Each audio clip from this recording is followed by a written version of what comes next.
Stage is set at light heavyweight and at featherweight. We know what those championship matchups are going to look like. Two men will become millionaires if they can win a championship and, of course, get the beautiful gold belt that inevitably you just have to hide in a box somewhere because your significant other doesn't want it on the mantle. It's fine, fellas. Enjoy the ride either way.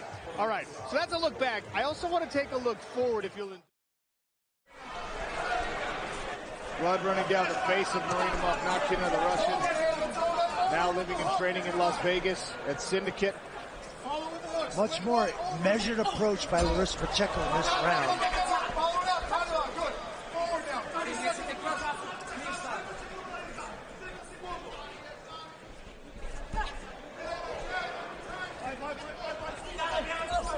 Larissa's starting to force a little bit. She's not feinting her way in, and Marina is starting to time her with her right hand.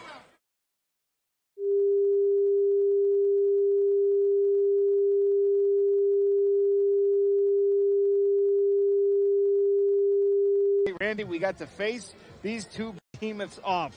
Reina Ferreira, 6'8", cuts weight to make 265 pounds. Francis Ngannou, the hardest hitting man on planet Earth. And they're fighting each other on October 19th. This was a big, big face-off, Randy. Absolutely. Doesn't get any bigger than that right there. I'm not envying Jake Paul's position at this point in things. He's really struggling to hold those guys apart. Little sizing up. You know, Francis, he does that. He grabs people by the shoulders, the arms. It's like, how big are you? Because every time they grab him back, well, he's a little bit bigger. Exactly. It's mainly because he can usually fit his whole arm around the shoulder of most heavyweights. But he couldn't do that with Reina Ferreira, who is sizable in height as well as width and depth and skill set as well. A very dangerous individual to welcome Ngannou back. And of course, he's got John Jones' attention. He actually had the same sentiment at the end of the Champs v Champs fights where Reina Ferreira knocked out Ryan Bader. So we all know who John Jones is supporting in this one. He says he thinks he's putting his money on the Brazilian. October 19th, ESPN pay-per-view. That fight goes down, an incredible main event. And also, the co-main is stellar as well. You talk about the hard-hitting heavyweights. Two of the hardest-punching women in the history of this sport. Chris Cyborg making her long-awaited PFL debut, and the two-time two-division champion, Larissa Pacheco, making her return to the Smart Cage. A lot to look forward to on October 19th. But we're all about the playoffs right now. Featherweights and welterweights will decide who heads to the championship. Your main event is Brendan Loughnane and Kai Kamaka. Co-main is the undefeated Prince, Magomed Umalatov, taking on Naaman Gracie. If you're new to the PFL, here's how our season format works. We've got 10 fighters in each weight class with 6 different weight classes. 2 regular season fights where you earn points for wins, bonus points for finishes. And then the top 4 fighters in each division on points make the playoffs. That's where we're at right now. $1 million to the champion in every one of those weight classes. Here's your featherweight bracket. Brendan Loughnane, the 1 seed. And Kai Kamaka, the 4. Gabriel Braga, the 2 seed. Timur Khizriev with the 3.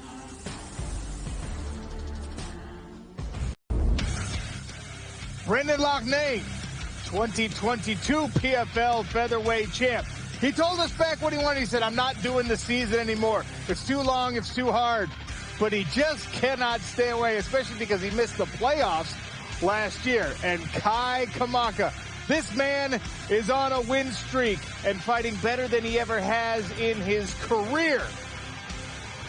A striker's delight in your main event. Let's start with Brendan Loughnane. We know what he's capable of with his hands, but he's shored up the wrestling. And against a striker like Kai Kamaka, will we see it? It'll be interesting because he traditionally uses his wrestling to keep guys standing in front of him, uses it defensively to make guys strike with him. He's got precision striking, great kicks, good power, where you see him throwing those punches right down the middle, using that wrestling and defensive posture. Will he shift gears against Kamaka, who's a very powerful striker as well, and use that wrestling offensively? Here against Piccolotti, that knee up the middle, and gets 2 finishes in the regular season to secure his spot for the championships in this playoff right here. 2 finishes, gets the points, the number 1 seed. Sitting in the 4 spot is Kai Kamaka. And he hasn't taken an easy path to get here, but he's looked really good. He's looked really good. And, you know, if you're looking for someone that can compare with the skills of Brendan Loughnane, then Kai Kamaka is that guy. You know, every single one of his fights, he uses very, very similar techniques. Chops into that lead calf, beats up the body. He's very, very good in scrambles as well. He's good at hustling out of position. And when the opportunity's there to put his hands together and land clean counter punches, they're absolutely there. This could really be a striking extravaganza between these two. They occupy very similar spaces, you know. Both going to be attacking the legs, both with great hands and great speed. What a main event. It's a family affair for Kai Kamaka as well. He's the cousin of two-time welterweight champion Ray Cooper III, who, by the way, is on the card tomorrow night making his return to the Smart Cage in a showcase bout. All right, that's one half of our featherweight bracket. Gabriel Braga. This guy came out of nowhere, Challenger Series all the way to a championship bid, and then he ran in to Jesus Pinedo. He'll be taking on Timur Khizriev. You talk about win streaks. This guy has been unstoppable, grinding his way to win after win after win. All right, let's talk about Gabriel Braga. We've spent a lot of time thinking about what it's like to recover from the loss of his father, how much that changes not just his personal life, but his fight life as well. That was a man who coached him, was in his camp, was a fighter before Gabriel was. It feels like maybe he's done a good job of putting that behind him. But he still has to chase this championship. We saw that emotion in his first win of the regular season this season. That emotion came out of not having his father, his mentor there. But he's been on track, on point. The striking from his Muay Thai background is great. Got very, very good power, not afraid to step. There's that emotion we're talking about after not having his dad there. Here's against Bubba Jenkins. Again, the low kicks, the direct striking right down the pipe, making every shot count. Gabriel Braga is going to be very, very tough to beat. If you want to see Gabriel Braga put those weapons on display, he's going to have to be on his feet. And that's easier said than done against Timur Khizriev, because this guy just takes you down and smothers you. You know, he's so good at that. And, of course, Braga is going to be expecting a wrestling game plan. But he also can't let that take his attention off the fact that he could be in a striking battle here as well. You know, Khizriev's a very, very well-rounded mixed martial artist. Of course, he gravitates towards his wrestling. But we can't underestimate his striking as well. Just because he doesn't invest in it quite as much as Braga, it doesn't mean it's not as dangerous. This is a really interesting one. Can Braga put that defeat on his record? Fourth man on the broadcast crew tonight is Brett Okamoto. He's got more. Yeah, thank you very much, Sean. You guys have already gone over that main event, how good Loughnane and Kamaka have looked up until this semifinals matchup. It is worth noting that they are in different points of their career. Kamaka, 29 years old. He has not been in this spot before. Brendan Loughnane, as we have mentioned, won the tournament 2022. Wasn't even sure he was going to get back in it in 2024. We asked each of them to describe sort of where they're at in their career heading into this matchup. I'm not going to go anywhere. I think that's the biggest difference. I feel like the guys that he does well against, you know, they're not strikers, or they're not comfortable in different places, where I'm comfortable everywhere, and I'm especially comfortable in a fight. I still perform exactly how I did before I was a millionaire in the gym. And if I didn't, I wouldn't be sat in front of you. Why would I be wasting my time? I'd just be sat on a boat somewhere enjoying life, wouldn't I? But I'm still hungry for this. That's why I'm here. I don't know. Look at my performances. My last 2 performances have been my best 2 in my whole career. Just savage, world-class knockouts. And that's what I'm here for. All right, so certainly fair point there. Brendan Loughnane does not look like he's slowing down at all, but it is worth listening to him, what he says about this, the fact that he wasn't sure he wanted to be in the tournament, the fact that he has described this as the twilight of his career. This is the business end of the tournament. It's when things start to get a little tougher. Kai Kamaka sounds young to me, guys. He sounds like he is ready for a fist fight. It's interesting. Will this fight delve into a deep one, a tough one where you got to bite down on your mouthpiece and be hungry? Easier to do that, I think, when you have not won $1 million as opposed to when you got $1 million in the bank account, guys. If there's something you're looking for to illustrate how different a fighter's mentality is from a person sitting at home, Brendan Loughnane just said, I'd just be sitting on a boat enjoying my life somewhere, like it was a bad thing. There's something wrong with all of us. That's true. Let's take a look at our welterweight bracket. At 170 pounds, it looks like this. Shamil Musayev. You talk about a surprise. He has looked absolutely unstoppable on his way to a 1 seed. He's taking on Murad Ramazanov, who he had a match with already. That is a rematch from the last regular season contest. Umalatov versus Gracie in the 2 versus 5 matchup. Naaman Gracie had to step in. The Prince is still undefeated. It's only been injuries and visa issues that have kept him out of playoff and championship contention in the past. None of that's an issue now. And Naaman Gracie, he carries that mantle, that name. A lot of pressure comes with it, but a great honor for him, and he's got the skills to back it up. Let's talk about the Prince. Magomed Umalatov, like I said, the only thing that has stood in his way in previous PFL seasons have been logistical errors, basically, and some injury. Is this his year? You know, it could well be his year. It's a very, very tough bracket. Potentially the toughest welterweight bracket that we've ever had in the PFL. But you look at the guy's skills. You look at the fact that he's able to stitch his game together so well. He's got finishing capability on the feet. We've seen what he can do with his kicks and his knees. Of course, he's got that wrestling to back it up if he needs it. And that's really the question. Is he going to utilize his wrestling in this to throw himself into the ground game of someone with the last name Gracie? Probably not. Most likely he's going to utilize his wrestling to keep himself in a safer range, which is where his striking speaks. To get to this point, he got past 2 really tough Bellator veterans who came over after the acquisition from that roster. And now he's got another one in Naaman Gracie. Yeah, Naaman Gracie stepping in for Don Madge, who was injured and couldn't take his playoff spot. Naaman was the alternate there and steps right up, knows exactly where he wants to be. He said, I'm going to put this fight on the ground, and I'm going to get another submission. He's got 9 submission victories. Now, he's got to use those striking abilities to get himself there, especially against the Prince. He's got to be able to punch his way into those takedowns, make those transitions to the ground, and then let that Gracie legacy take over. He's a very, very skilled submission expert. One half of your welterweight bracket, and the other half of this one is the 1 versus 4 matchup. It is a rematch. Shamil Musayev has looked absolutely dominant. This is a man with a completely polished and well-rounded skill set. He can wrestle, he's got judo, he's got the strikes. Murad Ramazanov has only lost to 1 man in a decorated mixed martial arts career, and it's the man he will face tomorrow night. It's Shamil Musayev. Ramazanov is looking for revenge. You go back to before this season started, everyone had certain names penciled in. Oh, I like Don Madge for this weight class. Logan Storley, who's not even in our playoffs, was someone who a lot of people thought might win the whole thing. Well, Shamil Musayev has announced his presence. He certainly did, with a huge left hook as well. You know, a very dangerous striker. He's got loads of good spinning attacks, and we've seen this all the way through his career up to this point. There we go. Beautiful spinning back kick. But it's the speed and power in his hands. Look at that beautiful uppercut. Power in both hands as well. Uppercuts, long left hook. Look at that. Almost spins Ramazanov around with that punch. He can clearly generate a lot of power in a very short space, which is a danger for anybody that has the intention of wrestling with him.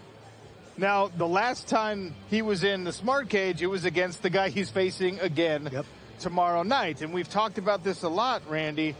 When you get the rematch opportunity, for Ramazanov, it's revenge. For Musayev, obviously, he's got to find a way to improve, even though he looked so good last time out. But let's focus on Ramazanov, because most of the time, if you do get a rematch, you got to wait months, maybe even years before it happens. They fought 8 weeks ago. Yeah. It's amazing that he's getting the opportunity to right what he thinks is a wrong. He lost that fight. He wants a crack at getting that one back. There's a guy that trains at the Nurmagomedov school in Dagestan with Usman, the Bellator champ, and Makayev, the #1 guy in the UFC. He's got great training partners. He's got naturally heavy hands. He's got great wrestling. Here he's against Musayev, and he took some big shots in this fight. So that you got to wonder if that's weighing on his mind as he walks back in against the same guy. Can he get over that hurdle? It's going to be a fascinating welterweight division tomorrow night. Let's look at the whole main card. Playoff fights. Winners move on to the championship. Losers will have to hit the reset button and hope for better things next year. As we switch to the odds, look at Magomed Umalatov, a prohibitive favorite over Naaman Gracie. Gabriel Braga, a red corner underdog with Timur Hizrev as a pretty hefty favorite in that semifinal. We'll build toward that main card action with these early card fights. First one will be at 7:30 Eastern right here on ESPN. Plus, some showcase opportunities, some PFL debuts, and how about that? A two-time welterweight champion in the return of Ray Cooper III. We saw him a couple times, Randy, not in shape. Ray Cooper III showing up, not really 100% ready to go, missed weight a couple times. Not the case for tomorrow night. No, he looks to be back in stellar form. Here's a guy that's made the finals 3 times and won the championship twice. And every time he comes stomping out of that tunnel, you know something explosive is going to happen. His boxing, those short hooks, a la Joe Frazier. His wrestling, a state champion in Hawaii, uses his wrestling very defensively, but not afraid to take guys down and put them in bad positions and smother over them. This guy is the total package. The ferocity that he brings to the smart cage every single time gets me fired up. Dan, would you like to fight a hungry Ray Cooper III? I would not. I would not like to fight that guy. And there are very few people that have got the touch of death like Ray Cooper has. It doesn't matter what punch he lands, whether there's a wind-up to it or whether he just moves his fist forward a little bit. 1-inch punch, bang, unconscious. It is a scary power that so few people have got. We saw him get a knockdown against Brunson from 1 foot, the other leg up over his head. The man just generates power like nobody else in the fight game. Glad to see Ray Cooper back, and you're going to see him on the scale here in just a second. He looks like the old Ray Cooper. As I mentioned the scale, that means it's time to start getting these fighters weighed in. That's why we're here at the Anthem in Washington, D.C. We'll send it over to Michael C. Williams, who's the voice of our Smart Cage tomorrow night. Thank you, Sean, and welcome everyone to the Anthem as we get set. We're just moments away from fighters on the scales to get them onto the stage. But welcome first the president of Fighter Operations, Ray Sefo.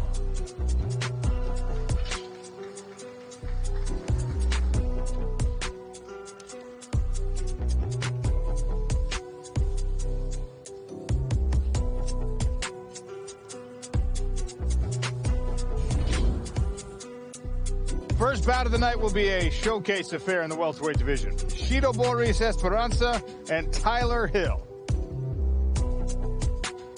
And now to the scales first, out of the blue corner. Fighting out of Greenwood by way of Biloxi, Mississippi, Tyler the Zombie Hill. A lot of experience from Tyler Hill coming in here. He's very aggressive, front forward, twitching, always feinting, always showing that right leg as well. He's got a good right kick and a good right knee to watch out for. And now his opponent fighting out of the red corner, out of Luanda, Angola. This is the machine, Shido Boris Esperanza. Esperanza has 8 victories to his record, 4 knockouts and 2 submissions are part of that. 170 and 3/4 pounds. Grew up in Spain. He said raised by his parents, grew up with his brother in a hostile environment as an outsider, and that gave him very strong character. He's going to be part of the inaugural PFL Africa season coming up in 2025. As PFL continues to build the Champions League of Mixed Martial Arts. PFL Europe, PFL Africa, PFL Middle East, North Africa. It's all coming together, Dan. All coming together. My master plan. Up next, heavyweight action. Maxwell John Tunana, Kent Mapaleo. And now first to the scale out of the blue corner, fighting out of Salt Lake City, Utah, Kent King V. Mafilio. I love how similar these two guys' records are. You've got Kent with a record of 6-1 with 6 knockouts. Official weight 248 pounds. And on the other side, 5-1 with 5 knockouts. I think we might be expecting someone to hit the canvas in this one, Sean. Mafaleo's coach, Ramsey Nijum, says that he's never been around a fighter with more violent hands than Kent Mafaleo. And he's been around some pretty violent guys. Hey, Ramsey Nijum's a pretty violent guy from what I remember. Great coach as well. And now out of the red corner, fighting out of Bangate, Cameroon, please welcome Leonidas Maxwell Jean Nana. Jean Nana from Cameroon, the same country in Africa that Francis Ngannou was from. I wonder if he has that kind of power as well. Official weight, 263. Obviously 5 knockouts to his record in a 5-1 score there. Right at the top of the weight class as well. What was that, a pound and a quarter off? Combat Sambo world champion in 2021, defeating PFL heavyweight finalist Dennis Goltsov. Amazing. This guy's got a well-rounded skill set. Will also be part of our inaugural PFL Africa season in 2025.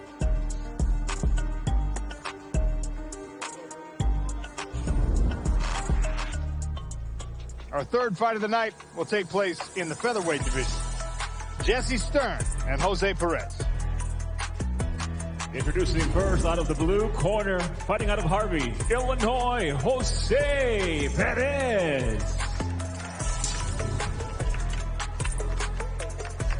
Nobody comes in with more confidence than this guy. Did you see what he said when he hopped off the official scale? What was that? Official weight, 145, 1/4 pound. He said, main event of the night happens in the third fight. You're welcome. I love it.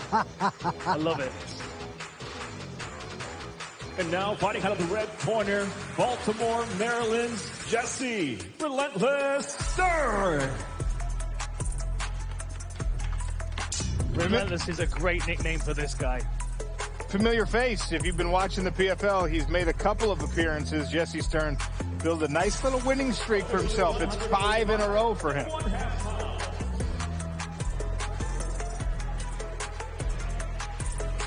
This is going to be a very high-paced fight. We had a lot of action-packed fights last week, but I think these two guys are going to try and top that action. It's good to be nervous. Ray Sefel said it's good to be nervous. If you thought that last matchup was action-packed, yeah. Oh, what about this one? Tyler Diamond, Enrique Barsola. Into the scale first out of the blue corner from El Agustino, Lima, Peru, Enrique El Fuerte Barzola. Big fan of Barzola's style. Always high pressure, always a risk taker. Officially 145. He loves to layer that pressure on his opponents, but of course, you know, pressure does make Tyler Diamond in this sense. You had to do it? You had to do it? You went there, didn't you? If my last name was Diamond, I'd say it all the time. The red corner from Oroville, California, Tyler Diamond. Tyler trains with Uriah Faber at Team Alpha Male. He's got a gas tank for Dales. We've seen him in some barn burners in the PFL Smart Cage. Started wrestling at 12 years old, and at 16 started using MMA as a form of cross-training in between wrestling seasons. Man, he's in some condition as well. Both of these guys absolutely shredded. Conditioning is not going to be a problem. That is going to be a fun featherweight fight tomorrow night.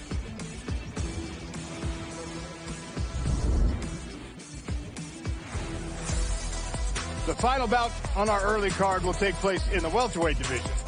Two-time PFL champion Ray Cooper III, Mohamed Berkhamar. Fighting out of the blue corner, out of Nalchik, Russia, Mohamed Berkhamar. Berkhamar's a dangerous striker, but he has a great submission game to back it up. Now the question is, does he want to play striking with Ray Cooper? Because he likes to be very much in front of his opponent, very much in their face.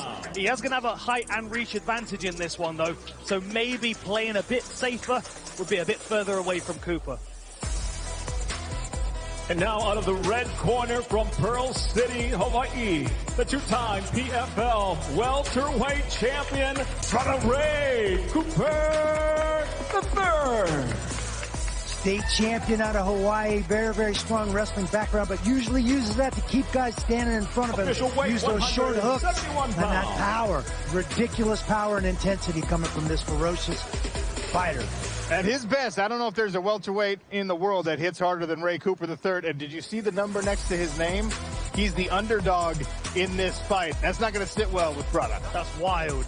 Wild. Look, he's fired up now. He's ready to go. It's great to see him in such fantastic shape as well. Like you said, I mean, I can't think of many fighters in the world, in the whole sport, that can touch someone on the chin and put them down like he can.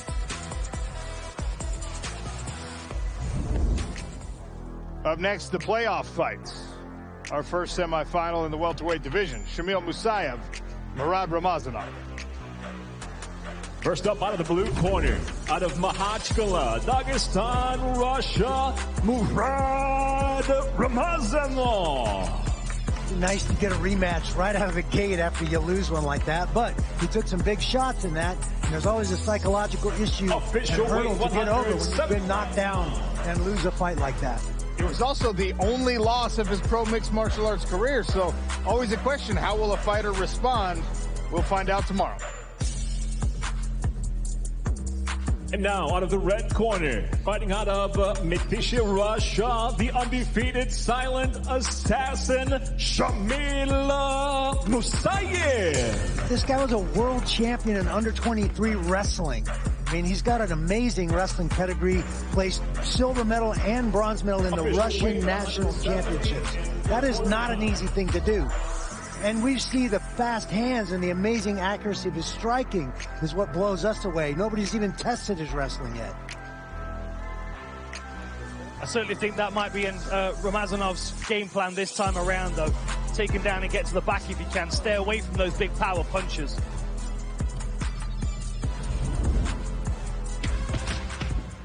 Up next, a featherweight semifinal between Gabriel Braga and Timur Hizri. And now first to the scale, the undefeated fighter out of Makhachkala, Dagestan, Russia, Timur Hizri. Scary dude.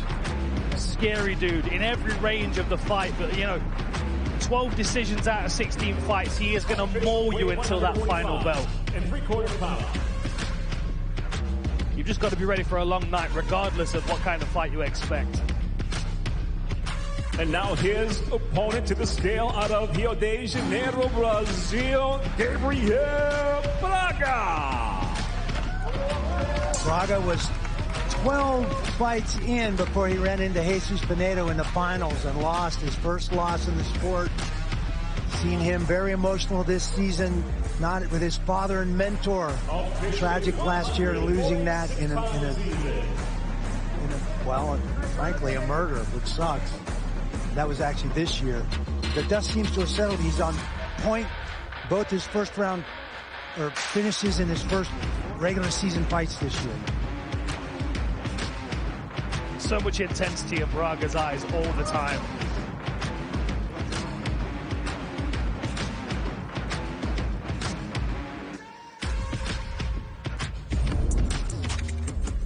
That brings us to another welterweight semifinal, Magomed Umalatov and Naaman Grace. Your first fighter out of the blue corner by way of Brazil. He's fighting out of Newport Beach, California, Naaman Gracie. Cousin of Royce Gracie, nephew of Renzo Gracie, which is where he received his black belt. Man's got some incredible skills. Officially 170 pounds. 9 submissions to his credit. You know, we really started to see a bit of belief in his striking in his last fight as well. And I think agree. He's going to need that in this fight. 100%. Especially because he's not, you know, he doesn't want to appear to be too one-sided, even if he really wants this fight on the ground. And in the red corner, from Dagestan, Russia, the undefeated Prince, Magomed Umalatov.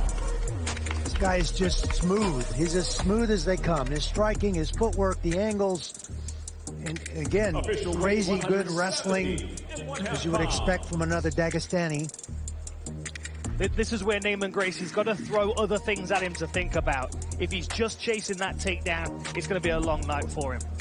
Whereas, obviously, if he can utilize some of his striking from the outside, then potentially he's going to be able to open up a surprise takedown attack. Or even if he lands something and gets his opponent to level change, that's another option here. Take a look at the tail of the tape for this co-main event. Magomedov, 32 years of age. Naaman Gracie is 35. Maga is 1 inch taller, weighed in 1 pound heavier. His arms are 1 inch longer as well. 3 inches is the advantage on the legs for Magomedov. All right, you talk about the pressure of carrying the name. He's got the skill set that goes with being a Gracie, but there's a certain amount of pressure as well. Does Naaman handle that? I think he handles it very, very well. He carries the Gracie name around with grace. They literally revolutionized martial arts and what they did with Brazilian Jiu-Jitsu and forming this sport, this hybrid sport. And look, here we are. So I think he does an amazing job of carrying that name. You mentioned that he doesn't want to be one-dimensional, doesn't even want to appear to be one-dimensional in a fight like this one, and his striking has been coming along. You know, it really has been improving. And the thing is, the reality is, if you've got a ground game that good, then it doesn't really matter if people want to wrestle you because you've always got an answer for it. It's on the feet where he really can make some strides in this fight, cause Umalatov some problems, and make him think about something other than jiu-jitsu. Brett Okamoto is standing by with Naaman Gracie. Thank you, Sean. Well, Naaman, you have competed around the world. You've competed on the highest stage. Talk about this stage right now being in the PFL semifinals. This is amazing. Beautiful place. I can't wait to put on a show for you guys tomorrow. Umalatov, you know, I'm going to tell you, this guy's a 9-year career, has not lost. What is the key to you changing that tomorrow night? I'm going to show you guys tomorrow, so stay ready and don't miss it. Be looking forward tomorrow. Best of luck. Thank you. Sean, back to you. Keeping the cards close to the vest on the plan there. That's fine. That's been a theme at the Anthem. Earlier at the press conference, I asked Francis Ngannou, you know, about how training camp was going, and he just cocked his eyebrow at me like, why do you want to know? So nobody's giving out any secrets. I hope you're wearing Depends. The Prince, Magomedov, is now with Brett. Thank you, Sean. I'm excited to be standing next to this man because you have made the PFL playoffs 3 times, but this is the first time because of circumstances outside of your control that you could be here. Just how happy and excited are you to be competing in the playoffs this year? Yeah, this is my 3rd time, but I'm first time in semifinal. Finally, I'm here. I'm happy, and I can't wait. Just fight. No. And talk to me about your opponent, Naaman. I asked him, you know, how he's going to get it done. He didn't want to tell me. What are you expecting out of him tomorrow night? You know my style. Everybody knows. I'm always looking for a knockout. It will be same. All right. Well, we were looking forward tomorrow night. Thank you so much. Sean, back to you. Thank you, Brett. That brings us to the final fight of the evening, our main event, a featherweight semifinal. Brendan Loughnane and Kai Kamaka. And now first, out of the blue corner, fighting out of Las Vegas by way of Kapolei, Hawaii. This is the Fighting Hawaiian, Kai Kamaka. Cousin of Ray Cooper III. We've seen Ray this season in Kai's corner for some of his regular season bouts. It's going to be a fiery battle. Whoever gets hit with that hard calf kick the first might have their footwork taken away from them. And out of the red corner, from Manchester, England, the 2022 PFL Featherweight Champion, Brendan Loughnane. Proud Manchurian and a big fan of Manchester United. Also calls Tyson Fury his friend. Wears a mouthpiece with that logo on it. For Manchester. Very proud of where he comes from and represents his city and his country very, very well. And he's got to be one of the most conditioned athletes in all of mixed martial arts. I mean, you've seen his conditioning workouts with people on the treadmills either side trying to keep up with him. It's phenomenal, the condition that he gets himself in for these fights. Here's the tail of the tape for this main event fight. Brendan Loughnane, 34 years of age. Kai Kamaka is 29. Loughnane is 2 inches taller. Both men weighed 146 pounds, which is the featherweight limit for a non-title fight. Reach advantage on the arms belongs to Brendan Loughnane, but it is Kai Kamaka with the longer legs. Dan, let's start with Kai Kamaka, because this is a guy on a win streak. 5 in a row for him, and he's done it mostly with his hands. Is that the way to get it done over Brendan Loughnane? You know, I don't know, to be honest. I mean, Brendan's always a difficult person to beat, but what I would think if I'm Kai Kamaka is I'm thankful that I've got someone that's going to stand and strike with me, because both of these guys, not only did they love striking, but that is really their primary skill set. It's really going to be interesting to see if either one of these guys brings wrestling into their game plan. Kai Kamaka is with Brett. Thank you, Sean and Kai. Things have been going well for you for a while now, man. 5-fight win streak. You are an underdog going in against Brendan Loughnane, but I want to know, do you feel like one? Do you feel like the underdog going into this fight? I don't really care. It's all about progression for me, and tomorrow I keep progressing and I keep stepping up. Brendan does have, of course, a lot of experience. What do you think will be the big difference maker for you in this matchup? I mean, my whole life is dedicated to this sport, so I mean, this is all I know. So I mean, I didn't have to find the experience. You know, I've been in the gym since I was a little kid. So yeah, I mean, good. He's been at the top for a while, but I think it's my time. Well, it's cool to see you in this opportunity. Can't wait to see what you do with it, Kai. Best of luck. Sean, back to you. Thank you, Brett. And Randy, this would be one of Kai Kamaka's biggest, maybe even his biggest win if he can get over on Brendan Loughnane, which of course is easier said than done. I'm fascinated by Loughnane and his mentality, because a couple years ago he won the whole thing. He said, I'm going to just do super fights now. I don't want to be part of the season. But last year he got knocked out of the playoffs by Jesus Pinedo in what was a big upset, and that lit the fire again. Absolutely. That spurred him and was gas on the fire for him to get back in the season and prove that he wasn't a flash in the pan and that he feels as good as he ever felt. He's training as hard as he's ever trained, and he's ready to go and prove it again. Brendan Loughnane is with Brett Okamoto. Thank you, Sean. Always a pleasure to talk to Brendan. And Brendan, you've talked about how you have more wins than Kai Kamaka has professional fights. Did you have to do anything to make sure that you just weren't overlooking this guy in the semifinal matchup? No, not at all. I take every fight just as serious. But to touch on some earlier points, I'm hearing stuff like Twilight and ages. Yeah, I'm looking better than ever. I'm not slowing down for anyone. I'm coming off 2 career best performances. Yeah, former Bellator title challenger Pedro Carvalho, 60 seconds. Following fight, again, second round, Justin, highlight reel KO, traveling the world. I don't know where everyone's getting these terms from, but I'm in the peak of my career, yeah? And I'll show you all tomorrow night. I'm glad you addressed it, man, because you're a young man, dude. You're competing at the top of your career. You did use the word Twilight. That was just taken out of context, or did you misspeak a little bit? I heard that in the back, and I was like, Twilight, I'll show everybody tomorrow night what the Twilight is. I can't wait. Yeah, I can't wait for this as well. Very, very much looking forward to the main event. Enjoy your night. We'll see you tomorrow. Sean, back to you. Let's go. And that's exactly what I'm talking about, because Brendan Loughnane at the end of 2022 was like, man, this season stuff is for the birds. Look how hungry he is now. Yeah, he's fired up and ready to go. You know, Brendan just needs something to get his teeth into. That's ultimately what it is, right? He loves these kind of atmospheres, these experiences where someone's counting him out. And the fact that someone's mentioned Twilight, nothing to do with vampires either, by the way, he is going to prove to everybody that he is in supreme condition. But of course, Kai Kamaka is planning on doing the same thing, and he says it's his time. A stellar main event to cap off a stellar card. We will have our final championship matchup set by the end of tomorrow night. Main card starts at 10 Eastern on ESPN and ESPN Plus. Pre-fight show at 7. Early card at 7:30 right here on ESPN Plus. The return of a 2-time champion will crown somebody new at welterweight. It's going to be a blast. Be here with us at the Anthem in Washington, D.C. for the PFL playoff.